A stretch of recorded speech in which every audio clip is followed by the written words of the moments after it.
প্রিয় মাধ্যমিক শিক্ষার্থী বন্ধু, আজ তোমাদের ইতিহাসের 4 মার্কের প্রশ্ন সাজেশন নিয়ে আলোচনা করব, যেগুলি করলে তোমরা 2024-এর ফাইনাল পরীক্ষার জন্য 100% কমন পেয়ে যাবে।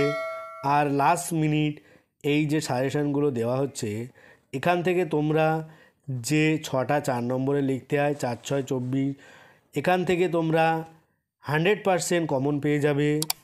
প্রথম প্রশ্ন, আধুনিক ভারতের ইতিহাস রচনার উপাদান হিসাবে পুলিশ ও গোয়েন্দা বাহিনীর ভূমিকা এবং তার ব্যবহারের পদ্ধতি আলোচনা করো।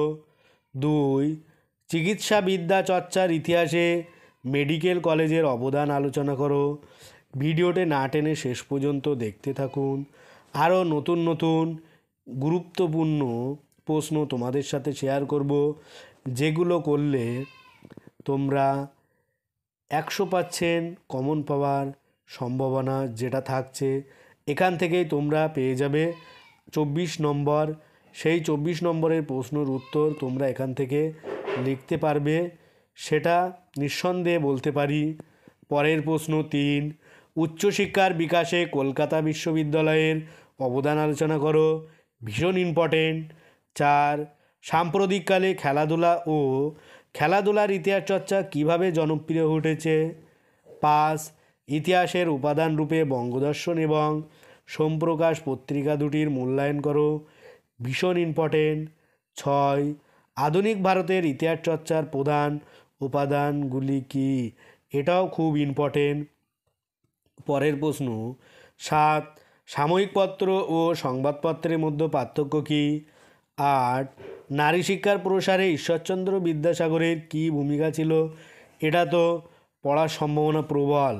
9, ঊনবিংশ শতকে ধর্ম সমাজ জীবনে রামকৃষ্ণ পরমহংসদেবের ভূমিকা লেখো। 10, হুতম প্যাঁচার নকশা গ্রন্থে 19 শতকের বাংলা সমাজের কী প্রতিফলন লক্ষ্য করা যায়, ভীষণ ইম্পর্টেন্ট। 11, ভারতে ইংরাজি শিক্ষার প্রসারে বিদেশিদের ব্যক্তিগত ও খ্রিস্টান মিশনারিদের উদ্যোগের উল্লেখ করো। 12, বাংলার নীলচাষীদের কল্যাণে হিন্দু প্যাট্রিয়ট পত্রিকায় হরিশ্চন্দ্র মুখোপাধ্যায়ের ভূমিকা কী ছিল, অথবা নীলকরদের বিরুদ্ধে হরিশ্চন্দ্র মুখোপাধ্যায়ের হিন্দু প্যাট্রিয়ট পত্রিকার ভূমিকা কী ছিল। 13, বাংলার সমাজ সংস্কারের ক্ষেত্রে ডিরোজিও নেতৃত্বাধীন নব্যবঙ্গ গোষ্ঠী বা ইয়ং বেঙ্গল গোষ্ঠীর কার্যাবলী মূল্যায়ন করো। 14, চোয়ার বিদ্রোহের কারণ ও প্রসার সম্পর্কে আলোচনা করো, অথবা চোয়ার বিদ্রোহের বিবরণ দাও। 15, কোল বিদ্রোহের বিভিন্ন কারণ উল্লেখ করো। 16, পাগলাপন্থী বিদ্রোহ সম্পর্কে কী জানো। প্রত্যেকটা প্রশ্নই ইম্পর্টেন্ট, তোমরা প্রত্যেকটা প্রশ্নই দেখে যাবে।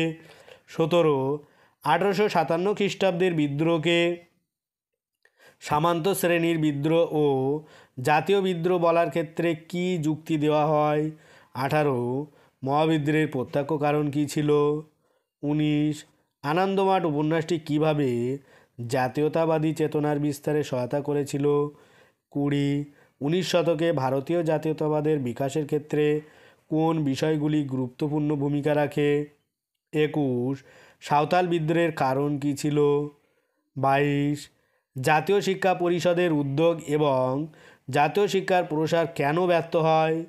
23, বাংলায় ওয়াহাবি আন্দোলনের চরিত্র বা প্রকৃতি বিশ্লেষণ করো।